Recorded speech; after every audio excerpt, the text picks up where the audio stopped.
दोस्तों, स्वागत करता हूं आप सभी का अपने YouTube चैनल से शिक्षा में। आज के इस वीडियो में हम समझने वाले हैं वर्जन कंट्रोल के बारे में।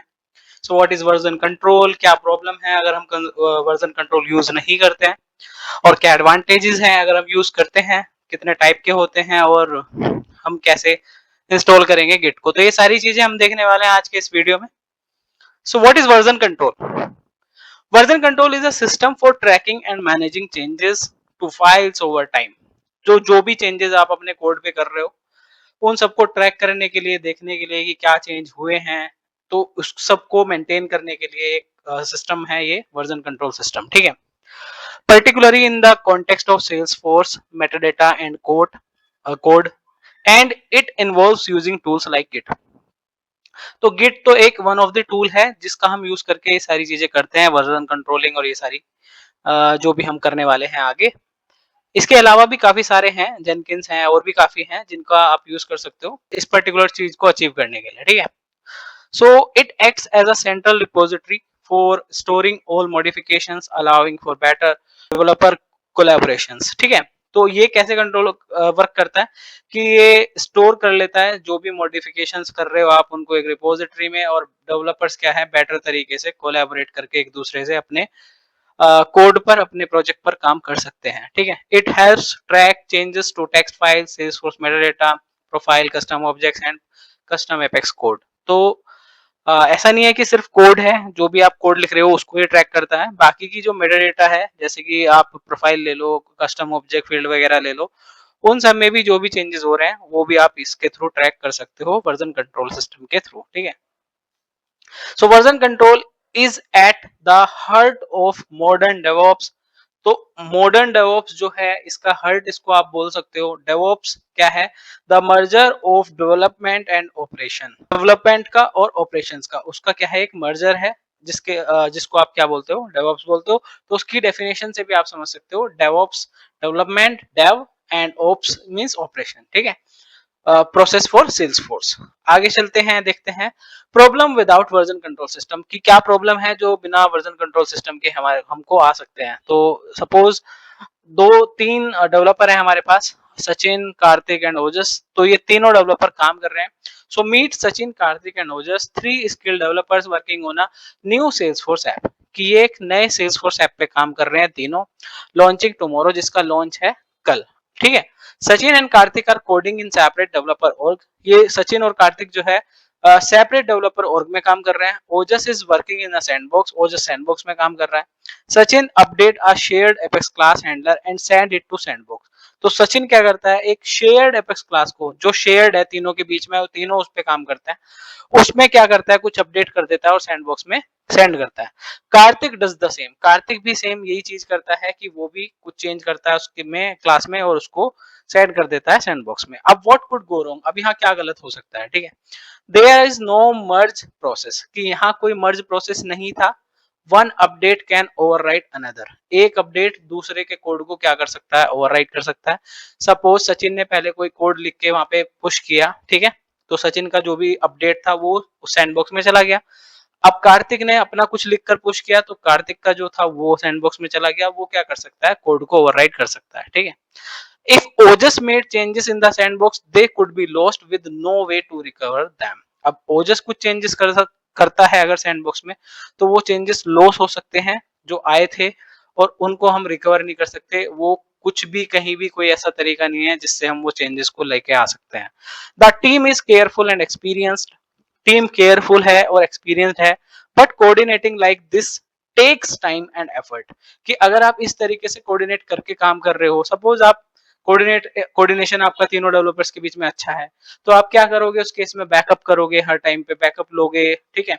बैकअप लेके आप काम करोगे, जो एक मैनुअल उसमें एफर्ट जाता है और वो बहुत टाइम टेकिंग है, और बहुत ज्यादा केयरफुल उसमें रहना पड़ता है। ठीक है।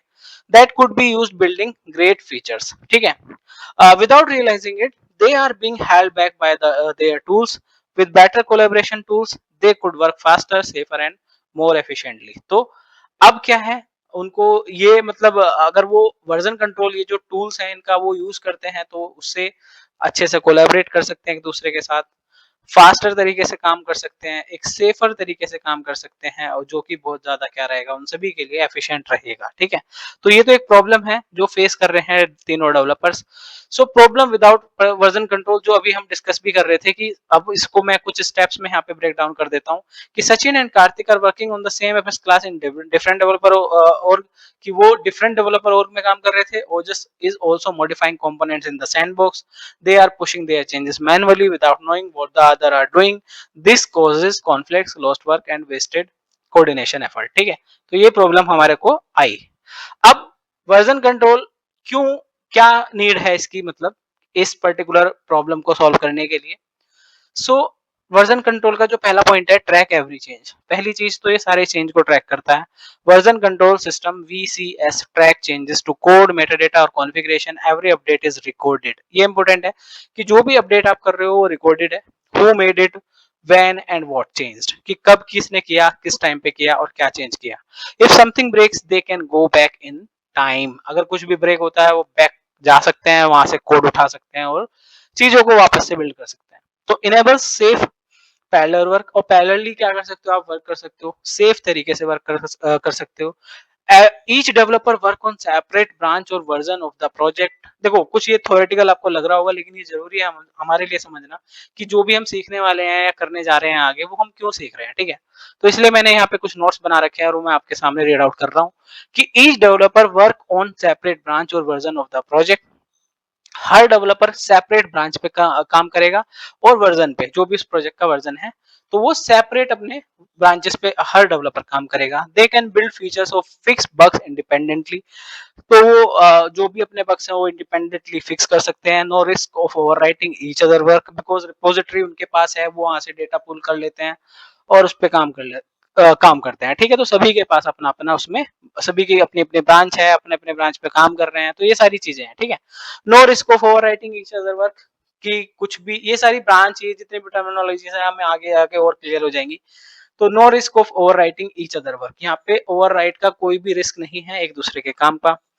हैंडल्स मर्जिंग कॉन्फ्लिक्ट्स, की मर्जिंग कॉन्फ्लिक्ट्स को हम अच्छे से हैंडल कर सकते हैं यहाँ पे। When they are ready to combine their work, the version control system will, जब भी वो रेडी है अपने वर्क को कंबाइन करने के लिए, तो उस टाइम पे वर्जन कंट्रोल सिस्टम क्या करेगा, कंपेयर करेगा डिफरेंसेस, हाईलाइट करेगा कॉन्फ्लिक्ट्स और हेल्प करेगा उनको मर्ज करने के लिए सेफली। ठीक है, इंप्रूवमेंट होती है इससे कोलैबोरेशन में। So everyone knows what others are doing and working on. सबको पता है कि कौन किस पे क्या काम कर रहा है, कितना किसने क्या लिखा है। They can review each other code before it added to the main version. वो एक दूसरे का कोड रिव्यू भी कर सकते हैं और हेल्प भी कर सकते हैं। Suppose in case if someone has missed some best practice in their code, so respective codes, so they can help as well, right? Because they know that which part of the code has been written by whom, so उनको पता है कि किसने कितना और क्या part लिखा है कोड में। ठीक है, encourages communication and prevent surprises। Communication encourage होता है और जो भी सरप्राइज आते हैं शॉकिंगली हमारे प्रोजेक्ट्स में, अगर हम वर्जन कंट्रोल यूज नहीं करते कि ये कोड गायब हो गया, वो फंक्शनैलिटी नहीं वर्क कर रही, वो सारे सरप्राइजेस आपको नहीं आएंगे। Backups and recovery, important point है ये, कि बैकअप्स और रिकवरी, हमारे पास बैकअप रहता है हर चीज का। इवन इफ अ सैंडबॉक्स और org गेट्स वाइप्ड आउट और ओवर रिटन, कि कुछ वाइप आउट हो गया पूरी org में से या ओवर रिटन हो गया चीजें, all the code is safe in the VCS। तो ये बहुत ही क्रूशियल चीज है। देखो अगर आपके पास बैकअप है हर टाइम का, हर चीज का, तो आपके लिए बहुत इजी हो जाता है, एक डेवलपर की लाइफ बहुत इजी हो जाती है, क्योंकि वो कहीं भी टाइम बैक करके जा सकता है और अपना कोड वहां से रिट्रीव कर सकता है। Easy to store restore a previous version. तो प्रीवियस वर्जन, जैसे कि मैंने आपको बताया कि वो बैक इन द टाइम जाकर प्रीवियस वर्जन जो है अपने कोड के, वो क्या कर सकता है, इजीली रिस्टोर कर सकता है। ठीक है, अगर उसने कोई गलती अभी करंट में कर दी है कोड लेवल पे। ठीक है, तो ये सारी चीजें हैं, ये सारे बेनिफिट्स हैं, जिसके थ्रू जो हमें मजबूर करता है कि हमें जाना चाहिए वर्जन कंट्रोल के साथ अपने फंक्शनैलिटी को डिप्लॉय करने के लिए। So type of version control, अब देखो इससे पहले टाइप ऑफ वर्जन कंट्रोल हम समझे, मैं ये भी बता देता हूँ कि जो भी वो तीन डेवलपर सचिन, कार्तिक और ओजस एक प्रॉब्लम फेस कर रहे थे, अगर आप ये सारे पॉइंट्स अच्छे से समझ रहे हो और मेरे साथ ध्यान से सुन रहे हो केयरफुली, तो ये सारी चीजें हेल्पफुल रहेंगी उनके लिए, क्योंकि यही सब इशू वो लोग फेस कर रहे थे जो कि हमारा वर्जन कंट्रोल को यूज करके सोल्व हो जाएंगे। तो टाइप ऑफ वर्जन कंट्रोल दो यहाँ पे डायग्राम है, सेंट्रलाइज वर्जन और डिस्ट्रीब्यूटेड वर्जन। दो तरीके के वर्जन कंट्रोल होते हैं यहाँ पे। सेंट्रलाइज वर्जन में अगर आप देख रहे हो तो एक मेन रिपोजिटरी है और वर्किंग कॉपी है जो अलग अलग डेवलपर्स की है। तो वो एक मेन रिपोजिटरी से ही क्या कर रहे हैं, पुल करते हैं डेटा और पुश कर देते हैं, अपने चेंजेस कमिट कर देते हैं, जो भी वो करते हैं। ठीक है, अब इसमें और डिस्ट्रीब्यूटेड में क्या डिफरेंस है। डिस्ट्रीब्यूटेड अगर आप देखोगे तो सब डेवलपर्स की अपनी खुद की एक रिपोजिटरी है, अलग मेन रिपोजिटरी, जिसमें उनका कोड है जहां से वो पुल करते हैं डेटा और अपने चेंजेस को कमिट करते हैं पहले अपने रिपोजिटरी में। देन एक आपका फाइनल रिपोजिटरी है, मेन रिपोजिटरी, जिसमें वो आप फाइनली अपने चेंजेस कमिट करते हो। तो डिस्ट्रीब्यूटेड में क्या है कि सेंट्रलाइज में क्या हो रहा था कि सेंट्रलाइज में आप डायरेक्ट मेन रिपोजिटरी के साथ इंटरेक्ट कर रहे थे, जो कि कई बार प्रॉब्लम क्रिएट कर सकता है आपके लिए। ठीक है, यहाँ पे आप डायरेक्ट नहीं कर रहे हो, यहाँ पे आपके पास खुद की मेन रिपोजिटरी है, वहां से कोड पुल और पुश कर रहे हो और देन आप मेन रिपोजिटरी पे जा रहे हो। So centralised version control system uses a single central repository to store the entire project history. Developers check out and commit changes to the central location. It poses a risk as a single point of failure if the server is lost or project history may be compromised. तो एक ही आपके पास central point है जहां पे आपका सारा data पड़ा है, तो वो एक आपके लिए अलार्मिंग और एक रिस्की सिचुएशन बना सकता है कई बार, अगर कहीं पे भी सिंगल पॉइंट एक पॉइंट ऑफ फेलियर अगर हो जाता है किसी से, तो वो आपके लिए एक रिस्की सिचुएशन कई बार हो जाती है create. But distributive version control system में क्या है, let's each developer have a full copy of the project, कि हर डेवलपर के पास full copy of the project है उनकी रिस्पेक्टिव रिपोजिटरी में, and its history on the local machine, और उसकी हिस्ट्री लोकल मशीन में है उनके पास। This allows for offline work and independent development. Changes are shared between repositories, enabling collaboration without relying on central server. Popular DVS tools include Git and Curl. ठीक है, तो हमारे पास ये पॉपुलर कुछ वर्जन कंट्रोल सिस्टम है Git, और जैसे कि मैंने आपको बताया कि डिस्ट्रीब्यूटेड वर्जन कंट्रोल सिस्टम में डेवलपर्स के पास उनकी इंडिपेंडेंट क्या होती है, रिपोजिटरी होती है, जहां पे फुल प्रोजेक्ट का क्या पड़ा होता है, डेटा पड़ा होता है। तो वो वहां से उसको ऑफलाइन मोड में भी अगर आप देखोगे लोकल मशीन पे सारा डेटा उनके पास ऑलरेडी है, तो इजीली वो क्या कर सकते हैं, कोलैबोरेट कर सकते हैं। अरे सेंट्रल रिपोजिटरी पे रिलाई किए बिना सेंट्रल सर्वर वो अपने डेवलपमेंट को कंटिन्यू रख सकते हैं और उस पर काम कर सकते हैं। ठीक है, और सिंगल पॉइंट ऑफ फेलियर यहाँ पे वो वाली सिचुएशन अराइज नहीं होगी डिस्ट्रीब्यूटेड वर्जन कंट्रोल सिस्टम में। लास्ट स्टेप क्या है, इंस्टॉल गिट। तो इसमें मैं कुछ बताने नहीं वाला हूँ, इसमें एक लिंक है, इस लिंक को मैं आपको डिस्क्रिप्शन में ऐड कर दूंगा, वहां से आपको कॉपी करना है, पेस्ट करना है, और विंडोज और डिफरेंट डिफरेंट सिस्टम के लिए वो आपको दिखा देगा, मैकबुक और जो भी है। तो आप अपने रेस्पेक्टिव जो भी आपका नेटिव जिस भी आप सिस्टम को यूज कर रहे हो उसके अकॉर्डिंग आप उसको डाउनलोड करो और इंस्टॉल कर लो डायरेक्टली। इसके आगे की चीजें हम आने वाले वीडियोस में देखेंगे, तो बने रहिए मेरे साथ इस सीरीज में। Do subscribe my channel. Thank you for watching.